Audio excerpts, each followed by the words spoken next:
My ex-fiance abandoned me at our wedding 4 years ago and now wants to meet.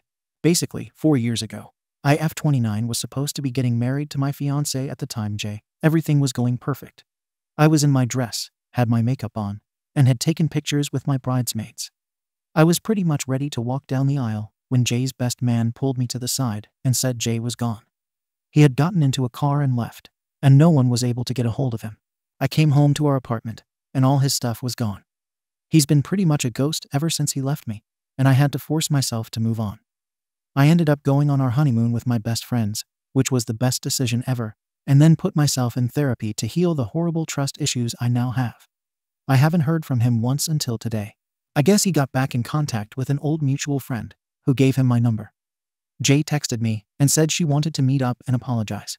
He says he has a lot to explain to me about what happened that day. I'm torn. I swore Jay was a dead memory, but my curiosity and desire to get closure with him are pestering me. My current boyfriend supports me in whatever I decide, and I feel that out of respect for him and how wonderful he's been, I should ghost Jay. I'm very confused.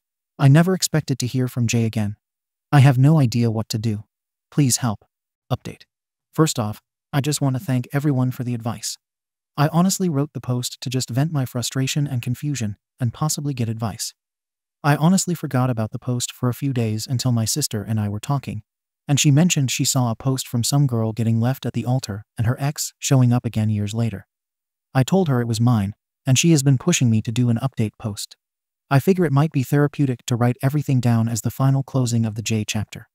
This all happened 2 weeks ago. Against most of the advice, I did meet up with Jay. As a lot of you said, it did not add any value to my life. Also, it was part of a 12-step program, and he was making amends. We met up at a park, and my boyfriend came with me. He sat off to the side while Jay and I talked. I actually feel stupider after meeting with him.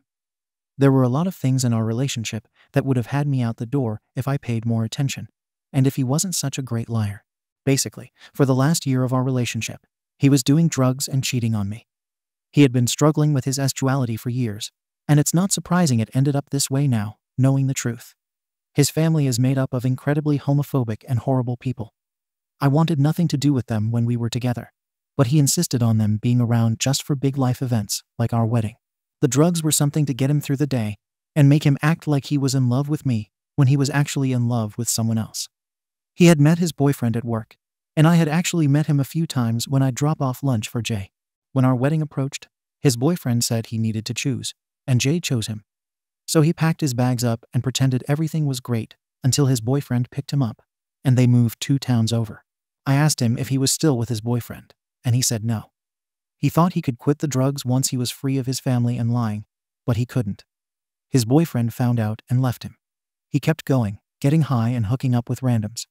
One of his regular hookups ended up overdosing while they were asleep in the same bed, and he realized he had to get sober.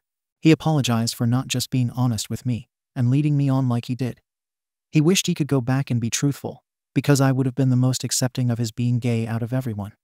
He said he missed me when he left because, even though he didn't love me romantically, I was his best friend. It was a lot to take in. I told him, while I'm glad he's okay and is doing better, that I'd prefer for us not to have any contact moving forward, but I do forgive him. He said he understood, and he was only in town for a few more days before he'd be gone for good again. I'll admit, when I got home I cried. My boyfriend held me and ordered me my favorite takeout. He's really been the best and didn't pressure me to talk about anything until I was ready. So if I got anything out of the worst day of my life, it's led me to who I'm with now.